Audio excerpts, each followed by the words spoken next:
She placed a plain white envelope on the table between us. Her hand trembled slightly as she let go. Not weakness, the tremor of someone releasing something they have carried a long time. "Read it alone," she whispered. "Tonight, when the house is settled." "Who are you?" I asked. She was already turning away. Before we continue, please take a moment to subscribe and leave a comment telling me where you're watching from. I'd really love to see how far this story has reached and connect with people from all around the world. The diner at the edge of Millbrook had been my Thursday ritual for 2 years, ever since Raymond passed, and the house became too quiet to eat in alone. Margaret, the owner, never asked how I was holding up. That was why I kept coming back. There is a particular cruelty in constant sympathy, the way it keeps grief fresh when you are trying to let it dry. Margaret just refilled my coffee and left me to my window, where I could watch the Vermont hills turn colors.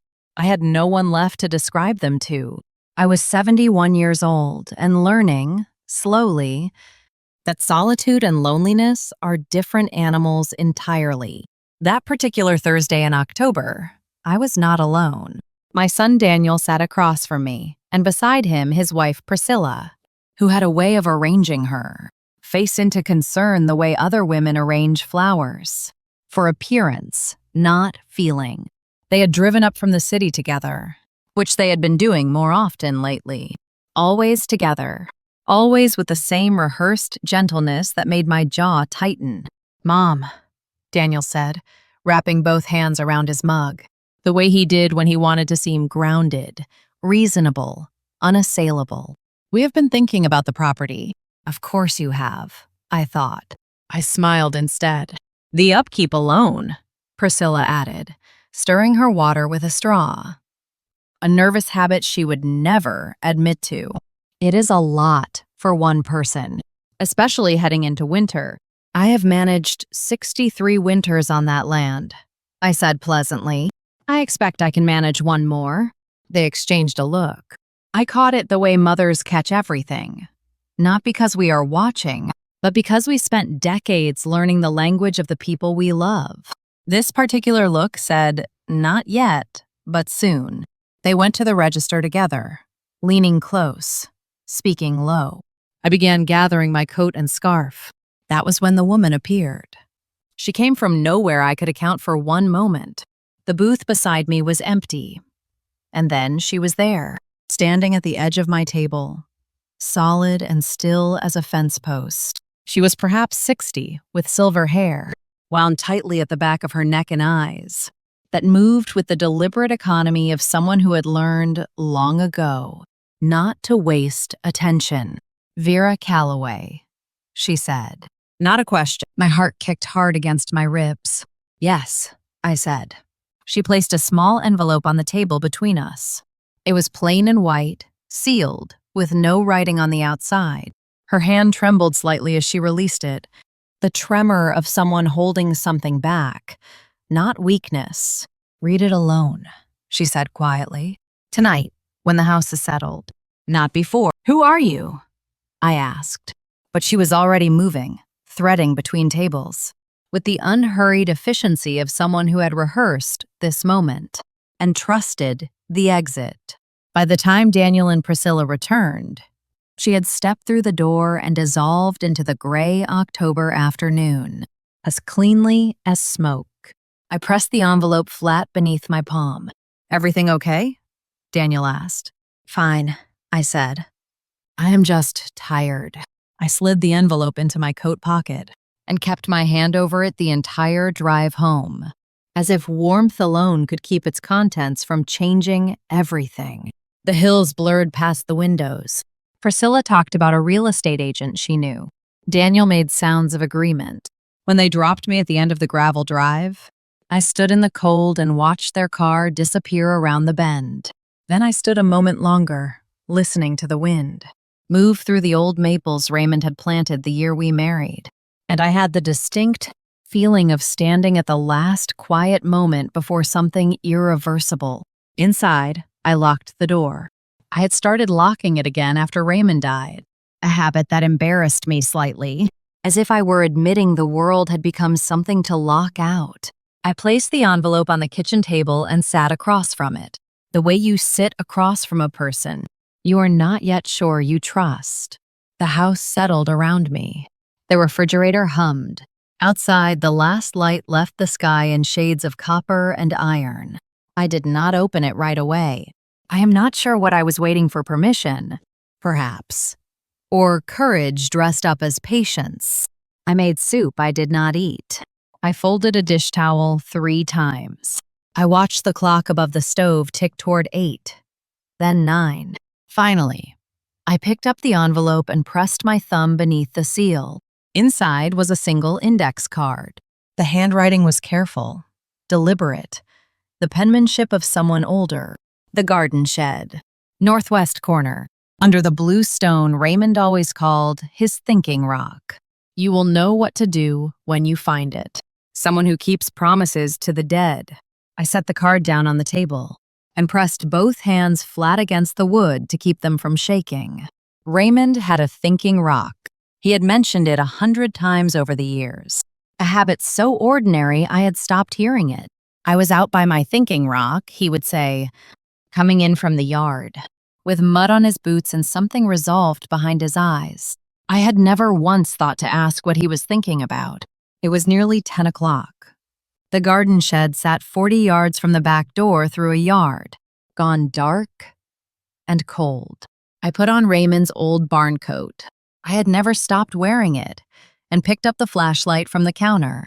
The night air hit my face like a closed hand. I walked across the yard, with the flashlight cutting a narrow path through the dark, and I understood, with every step, that I was not walking toward a garden shed. I was walking toward the truth about the man I had shared my life with, and whatever he had been protecting me from by keeping it buried. I found the blue stone exactly where it had always been, though I confess I had never truly seen it before. It sat in the northwest corner of the shed, half buried against the base of the wall, roughly the size and shape of a loaf of bread, with a faint blue-gray cast that caught the flashlight and held it for a moment before letting go. Raymond had carried it home from the creek the summer our daughter was born. I remembered him setting it down in the shed with the satisfied air of a man completing something. I had never thought to ask why that spot. He had a way of doing things with quiet intention that I mistook, sometimes, for habit.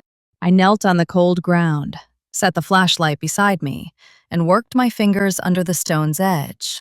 It was heavier than it looked. He always was, Raymond, in every sense. But it lifted.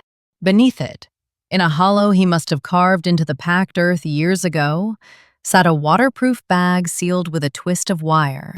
I brought it inside and placed it on the kitchen table beside the index card. The bag held 3 things: a leather notebook, an envelope with my name on it in Raymond's handwriting, and a small brass key tied to a piece of red twine. I opened the letter first, the way you return a phone call from the person you most need to hear before you can manage anything else. Vera, it read. I hope you are reading this because you are curious and nothing more. I hope I am sitting in the next room right now and that you are about to come ask me what on earth I was thinking. If that is the case, close this up, put it back, and we will laugh about it over coffee. But if I am gone, then I owe you a truth I was too frightened to speak aloud. I pressed the back of my hand to my mouth. I discovered something about the land 2 years ago that I could not unfind. I tried to manage it quietly. I tried to give the people involved a chance to stop on their own. I was wrong to try. Some things cannot be managed quietly. They can only be documented and survived. I want you to know I was not protecting a secret. I was protecting you. There is a difference, though I understand if you do not feel it right now. The notebook explains everything. Read it carefully. When you are ready, the key will tell you what to do next. I love you more than the land, more than the house, more than any of it. But I knew you would fight for all of it, and I needed you to have something worth fighting with. Raymond. I sat with the letter in my hands for a long time. The clock above the stove kept its patient rhythm. Outside, a wind moved through the maples, and the sound it made was the same sound it had always made. The same sound I had fallen asleep to for 40 years, indifferent and continuous and somehow steadying. Then I opened the notebook. Raymond had been methodical in life, and he was methodical in death. The entries were dated, numbered, precise. He wrote the way he built things. No wasted motion. Every piece fitted to its purpose. I read slowly, forcing myself to absorb rather than race ahead, the way he had always told me to read a contract or a repair manual. The important thing is never in the part you are impatient to reach, he used to say. It is always in the part you almost skipped. The first third of the notebook described what he had noticed beginning about 2.5 years before he died. Vehicles on the far northeast corner of the property after dark. Always the same two, always without lights. Tire tracks in the wet grass that led to the old drainage easement at the edge of our woods. Equipment sounds from a direction that had no equipment. He had investigated carefully, over weeks, the way a man investigates when he already suspects that what he will find will require him to act. What he found was an access point beneath our land. The property sat on a shelf of limestone, riddled with the kind of natural voids that form over centuries in that particular geology. Raymond had known about the largest chamber since he was a boy his father had shown him. The way fathers show sons the secret geography of inherited land. What he had not known was that someone had expanded and improved the access over the past decade, quietly and professionally, using the drainage easement as cover. I turned pages with hands that had gone entirely steady, which surprised me. I had expected to fall apart. Instead, I felt something harden in my chest. Not anger yet, but its precursor. Attention. Focus. The particular clarity that comes when the worst possibility reveals itself to have been true all along, and there is nothing left to dread. The notebook named names. I will not write here what I felt when I read my son's name in my dead husband's handwriting. There are some experiences that resist language, that live below the level of words in the body's older vocabulary. I sat very still and let the knowledge settle into me the way cold settles into a house when the heat fails pervasively, structurally, finding every corner. Daniel had found the chamber years ago. The notebook traced the timeline carefully. He had been approached, or he had sought them out. Raymond was not certain which, and he had agreed to allow the use of the access point in exchange for payments that had, over several years, become substantial. He had grown up on this land. He had played in these woods, and he had looked at the ground beneath his childhood and seen, not history, not belonging, but utility. I closed the notebook and placed both hands on its cover. The brass key sat on the table beside it, small and patient. I picked it up and turned it over. On the back, scratched in Raymond's careful hand, were 2 letters and a number. P.O. 114, a post office box. In a town that was not this one. I looked at the clock. It was past midnight. I was 71 years old, sitting alone in my kitchen with the ruins of everything I thought I understood about my family spread across the table in front of me. I made coffee, because that was what you did. And I sat with the notebook and the key and the letter until the sky outside, the window began to shift from black to the particular dark blue that precedes dawn.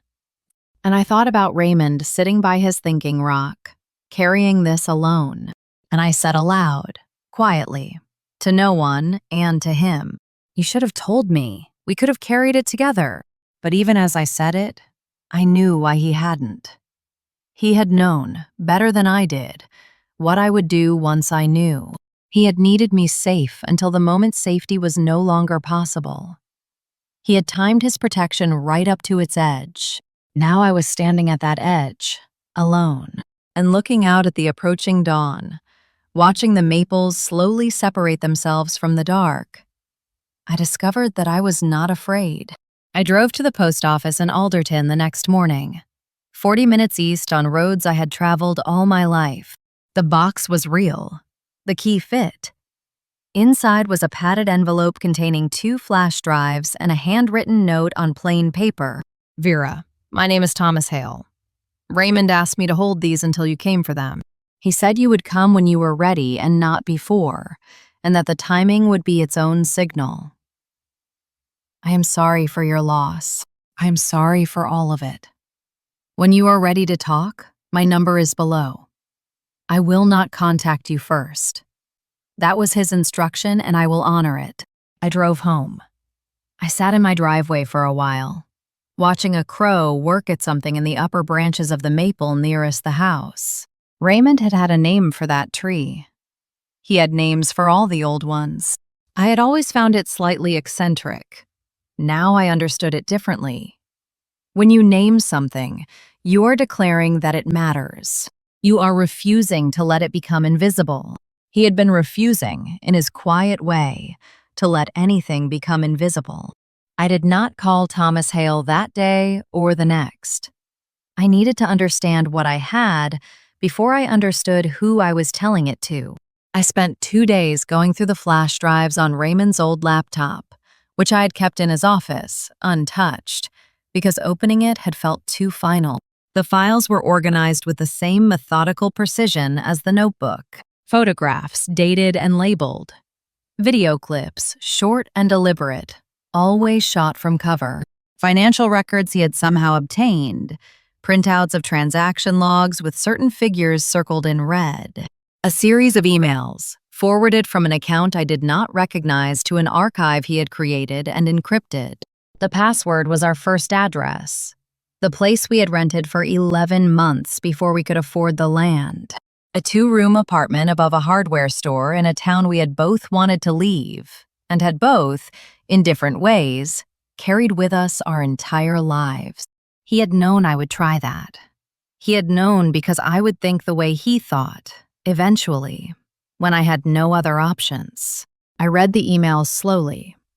They were between Daniel and a man identified only as a first name, Greer, and they documented in the flat, transactional language of people conducting business, they know to be wrong, the full scope of what had been happening beneath our land.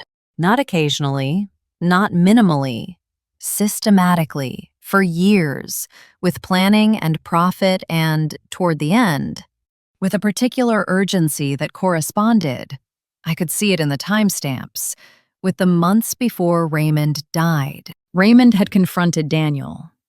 The emails documented it obliquely, the way guilty people document uncomfortable events, sideways, in code, never saying the direct thing, but the meaning was not ambiguous. Raymond had confronted his son, had given him a chance, and Daniel had agreed to stop. The emails resumed 3 weeks later. After that, Raymond's tone in the notebook changed. Not panicked, he was not a man who panicked, but tighter, more deliberate.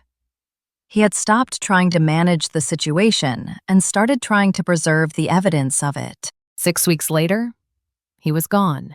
I called Thomas Hale on the 3rd morning. He answered on the 2nd ring, as if he had been expecting the call at exactly that moment, which I suppose in some sense he had. His voice was measured and careful, with the deliberate patience of a man who had learned to wait. "Mrs. Calloway," he said, "tell me how you knew my husband," I said. I did not say hello. I did not have time for the architecture of ordinary conversations anymore. He had been, he explained, a federal investigator, retired now, but still connected, who had been looking at regional smuggling networks for 2 years when Raymond first made contact. Raymond had found him through research I did not fully understand, the patient, methodical kind of research that Raymond applied to everything he needed to know. They had met twice in person, both times in Alderton, both times in the early morning when the town was still quiet.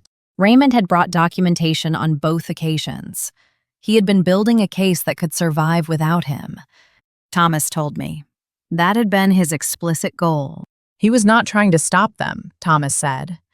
He had given up on stopping them directly. He was trying to ensure that when they were stopped, the evidence would exist to make it permanent. I looked out the kitchen window at the maples. A thin snow had begun during the night, and the light was diffuse and white and very still. He knew they would come for the land, I said. He suspected it. He believed they would try to remove you from the picture, one way or another. Sale, guardianship, or worse. He wanted you to have enough information to refuse all three, and enough to fight back. Yes, Thomas said. That too. That afternoon, Priscilla called. Her voice had the careful warmth of someone reading from a script they have practiced until it sounds unscripted. "We have been talking to an attorney," she said. "Just exploratory. About the property situation. We love you, Vera, and we just want to make sure you are protected." "Protected from what?" I asked. A small pause. "From making decisions you might regret. Grief does things to judgment. Everyone knows that." "I am not grieving anymore," I said. "I am paying attention." Another pause, longer this time. Then, "We would love to come see you this weekend. I will need to check my calendar," I said, and ended the call. That evening, I called Thomas back and told him I was ready. "Good," he said, "because they are already moving. We have 3 weeks, perhaps less, before Daniel's associates push for the land transfer through other means. Once the property changes hands, the access point gets buried under renovation permits, and the evidence disappears. What do you need from me?" "I need you to let them come to you," he said. "I need you to let them believe they are winning. Can you do that?" I thought about Raymond by his thinking rock, patient and deliberate, building something in silence that could survive his absence. "I have been doing it my whole life," I said. "I just did not know that was what I was doing." Outside, the snow had stopped, and the maple branches were white and entirely still, and the last of the evening light was turning them. The particular gold that November manages right at the edge of dark, temporary, brilliant, completely unhurried. They came on a Friday, as I had known they would. Daniel always preferred Fridays for difficult conversations, a habit from childhood I had never thought to analyze until now. He liked having the weekend as a buffer, a stretch of unstructured time in which the hard things said on Friday could be absorbed, reconsidered, made to seem smaller before Monday arrived and required a response. It was a strategy I recognized now as something he had been using on me for years. Priscilla arrived first, which was new. She knocked and let herself in before I could answer. They had a key, had always had a key, and I had not yet changed the lock because I needed them to feel that nothing had shifted. She moved through the front hall with the proprietary ease of someone measuring a space for furniture she has not yet purchased. "It is good you called us," she said, setting her bag on the counter. "It really is." I had called them the night before with a message designed, with Thomas's guidance, to sound like capitulation. "I have been thinking about what you said. Maybe you are right. Can we sit down together and talk through what this would look like?" Thomas had listened to me rehearse it twice before telling me it was good. Not because it was the exact right words, but because the weariness in my voice was real. And real weariness is the hardest thing in the world to fake. Daniel came in behind her, and for a moment, I let myself look at him simply as my son, the boy who had sat at this same kitchen table doing homework, who had called me from college in his first week because he missed the way the house smelled, who had stood in the doorway of this kitchen at 26 and told me he was getting married, with the terrified pride of a man who has just done the most important thing he has ever done. That person was still inside this one. That was the heaviest thing I carried. "Sit down," I said. I made coffee. We sat as we had always sat at this table.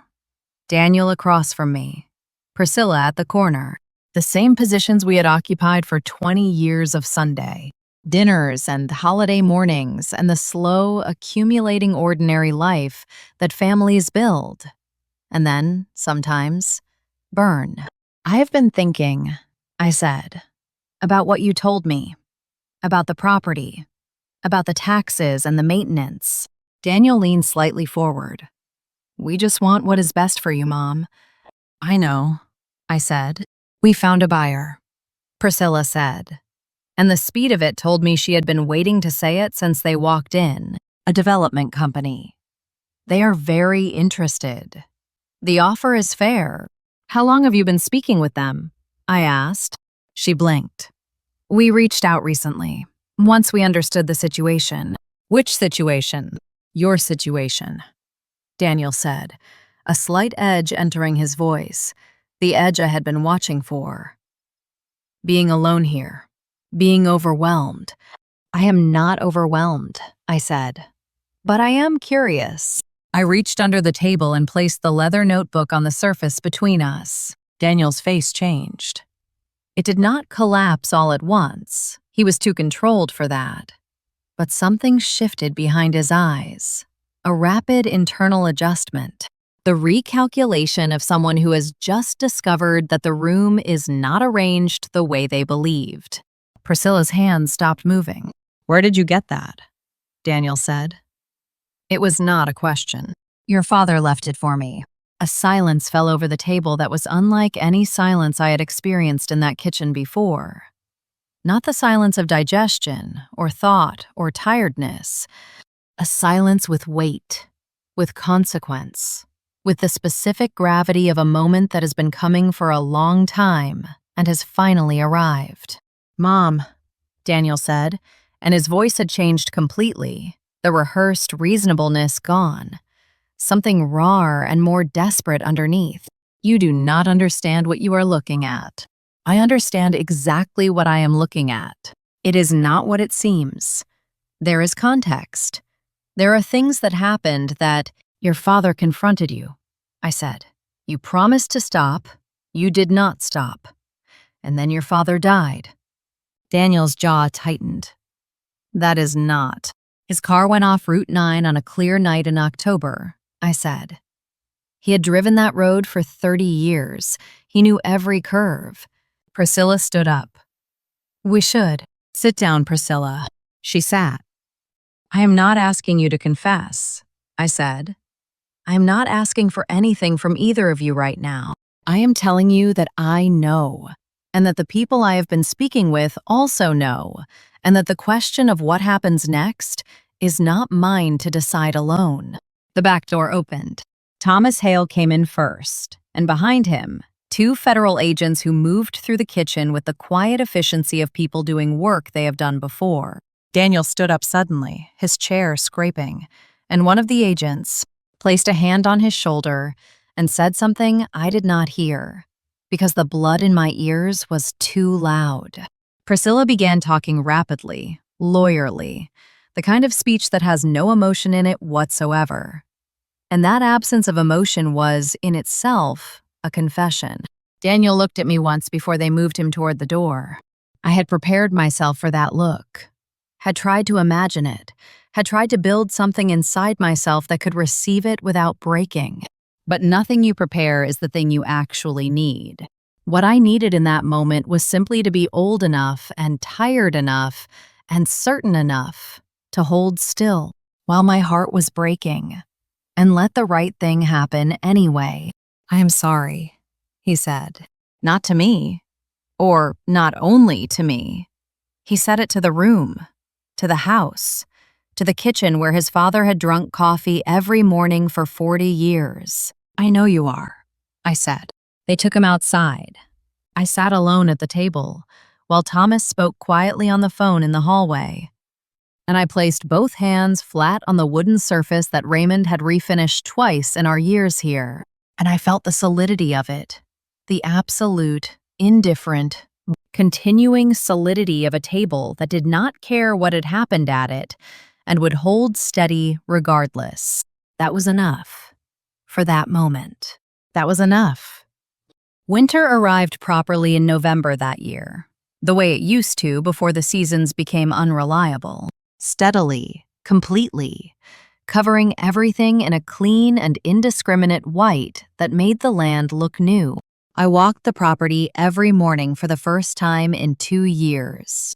I had stopped walking it after Raymond died, because the land without him had felt like a wound, a constant reminder of the person who had loved it alongside me. I had contracted inward, staying close to the house, tending the garden, letting the far fields and the woods become something I looked at through windows rather than moved through with my body. Grief does that.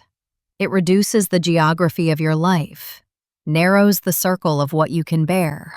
Now I walk to the far corners. I walked to the drainage easement where the access point had been documented and sealed by the federal team. I walked to the northeast field where Raymond had noted tire tracks in his careful handwriting. I stood in these places and let them be what they were, not the sites of betrayal, but simply ground. My ground. Ground that had been here before any of this, and would be here after. I turned 68 that December, and Thomas Hale brought a bottle of wine to the house, and we sat at the kitchen table where so much had happened. And we talked for 3 hours about Raymond. Not about the investigation, not about the case, but about him as a person, the particular texture of his humor, and his stubbornness, and his habit of stopping mid-task to watch something interesting happen in the yard. Thomas had known him only in his final year, in the compressed and purposeful context of a man preparing for a contingency he hoped would never arrive. But he had known him well enough. He talked about you constantly, Thomas told me. Not with sentimentality, he was not a sentimental man, but with this very specific quality of attention, like you were the fixed point everything else was oriented toward. I had to look away for a moment. He should have told me, I said, which was the thing I kept returning to. Yes, Thomas agreed simply. He did not offer the explanation I had offered myself 100 times, the one about protection and timing, and his reasons being good. He just agreed, and that simple agreement was more honest and more useful than any consolation. The trial proceeded through the winter and into spring. I attended on the days I had to, and stayed home on the days I did not. I learned to distinguish between what I owed the process and what I owed myself, a distinction that took longer to learn than I expected.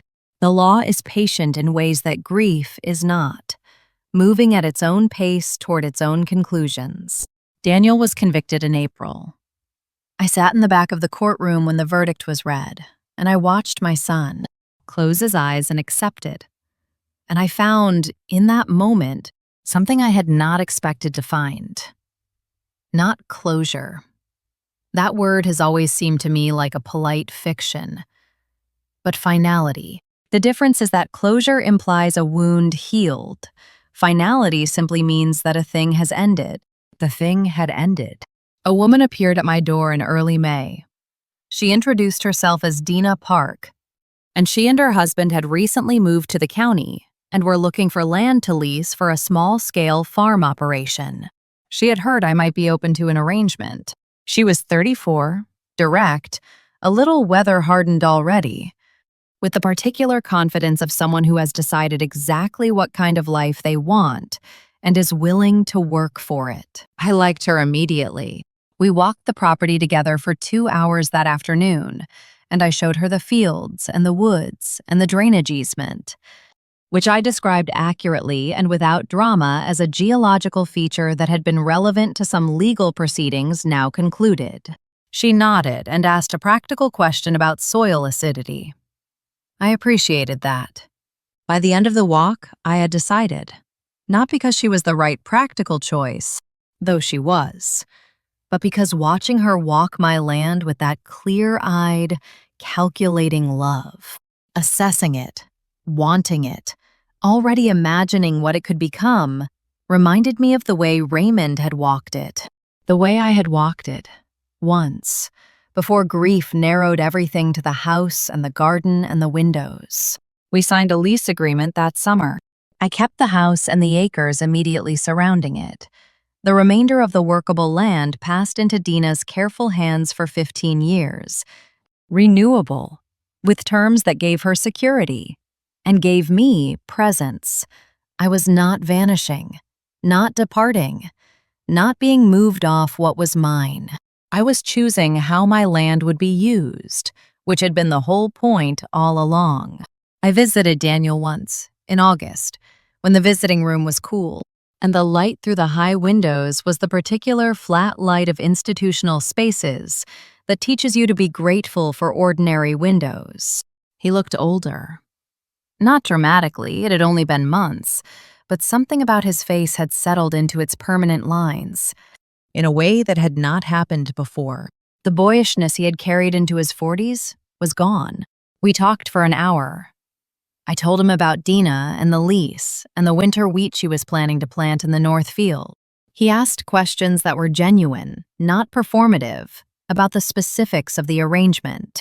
I realized, hearing those questions, that underneath everything he had done, all the calculation and the greed and the cowardice, he had still loved this land. That was the most complex truth of everything. You can love a thing and destroy it. You can be shaped by a place and still betray it. I did not say that to him. I did not need to. When I stood to leave, he said, "Tell me about Dad." I sat back down.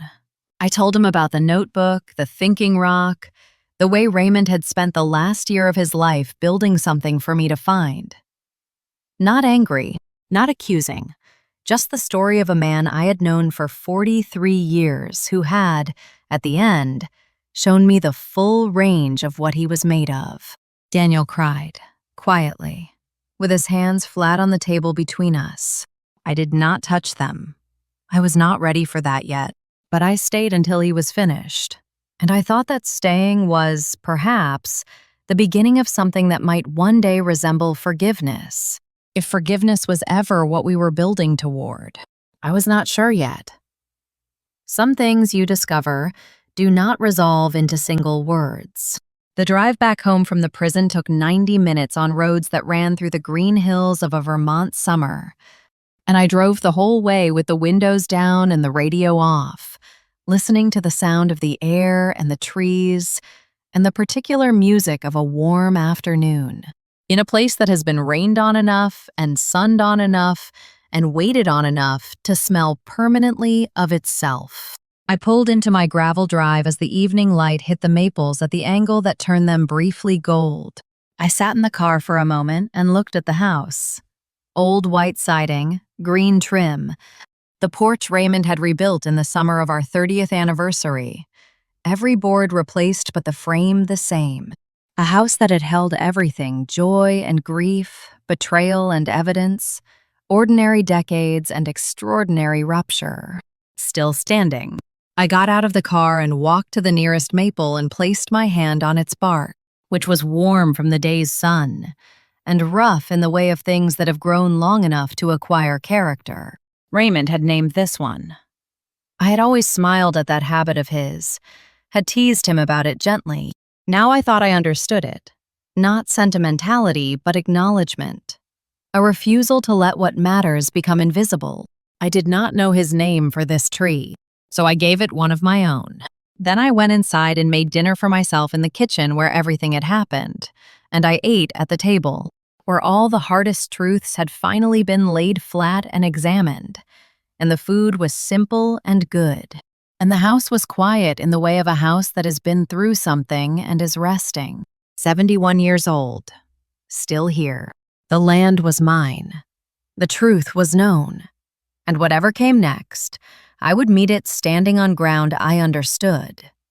Not because it had always been safe, but because I had learned, at last, every last thing it contained. The most durable thing a person can leave behind is not property or money or even memory. It is the truth, carefully tended and passed forward, so that the people who come after have something solid to stand on.